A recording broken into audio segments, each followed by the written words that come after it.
ಕೋಲ್ಕತ್ತಾ ವೈದ್ಯ ವಿದ್ಯಾರ್ಥಿನಿ ಕೊಲೆ ಸಂಬಂಧ ಪ್ರಕರಣದಲ್ಲಿ ನ್ಯಾಯ ಕೊಡಿಸುವಂತೆ ತಿಂಗಳಿನಿಂದ ವೈದ್ಯರು ಮತ್ತು ವೈದ್ಯ ವಿದ್ಯಾರ್ಥಿಗಳು ಪ್ರತಿಭಟನಾ ನಿರತರಾಗಿದ್ದಾರೆ. ಈ ಪ್ರತಿಭಟನೆಯಿಂದ ಪಶ್ಚಿಮ ಬಂಗಾಳದಲ್ಲಿ ಸಾರ್ವಜನಿಕರಿಗೆ ಭಾರೀ ಪ್ರಮಾಣದ ತೊಂದರೆ ಉಂಟಾಗಿದೆ. ಇದನ್ನರಿತ ಸುಪ್ರೀಂ ಕೋರ್ಟ್ ಇಂದು ಡಿವೈ ಚಂದ್ರಚೂಡ ನೇತೃತ್ವದ ಪೀಠ ಆದೇಶವನ್ನು ಹೊರಡಿಸಿದೆ.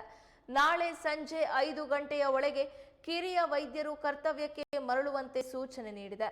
ಆದೇಶ ಉಲ್ಲಂಘನೆಯಾದಲ್ಲಿ ರಾಜ್ಯ ಸರ್ಕಾರ ವೈದ್ಯರ ಮೇಲೆ ಶಿಸ್ತುಬದ್ಧ ಕ್ರಮ ಜರುಗಿಸುವಂತೆ ಆದೇಶ ಹೊರಡಿಸಿದೆ. ಈಗಾಗಲೇ ವೈದ್ಯರ ಮುಷ್ಕರದಿಂದ 23 ಮಂದಿ ಸಾವಿಗೀಡಾಗಿದ್ದಾರೆ. ಇಂತಹ ಪ್ರಕರಣವನ್ನು ತಡೆಯುವ ಉದ್ದೇಶದಿಂದ ನ್ಯಾಯಪೀಠವು ಆದೇಶ ಹೊರಡಿಸಿದೆ.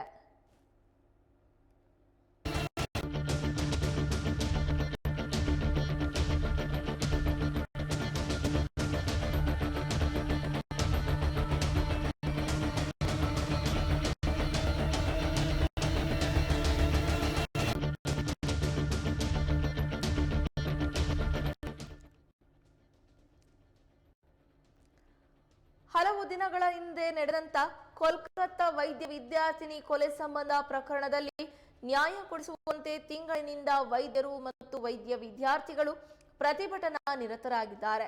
ಈ ಪ್ರತಿಭಟನೆಯಿಂದ ಪಶ್ಚಿಮ ಬಂಗಾಳದಲ್ಲಿ ಸಾರ್ವಜನಿಕರಿಗೆ ಭಾರೀ ಪ್ರಮಾಣದ ತೊಂದರೆ ಉಂಟಾಗಿದೆ. ಇದನ್ನರಿತ ಸುಪ್ರೀಂ ಕೋರ್ಟ್ ಇಂದು ಡಿವೈ ಚಂದ್ರಚೂಡ್ ನೇತೃತ್ವದ ಪೀಠ ಆದೇಶವನ್ನ ಹೊರಡಿಸಿದೆ. ನಾಳೆ ಸಂಜೆ 5 ಗಂಟೆಯ ಒಳಗೆ ಕಿರಿಯ ವೈದ್ಯರು ಕರ್ತವ್ಯಕ್ಕೆ ಮರಳುವಂತೆ ಸೂಚನೆ ನೀಡಿದೆ.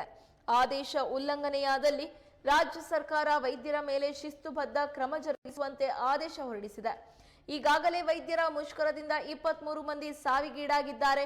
ಇಂತಹ ಪ್ರಕರಣವನ್ನ ತಡೆಯುವ ಉದ್ದೇಶದಿಂದ ನ್ಯಾಯಪೀಠವು ಆದೇಶ ಹೊರಡಿಸಿದೆ.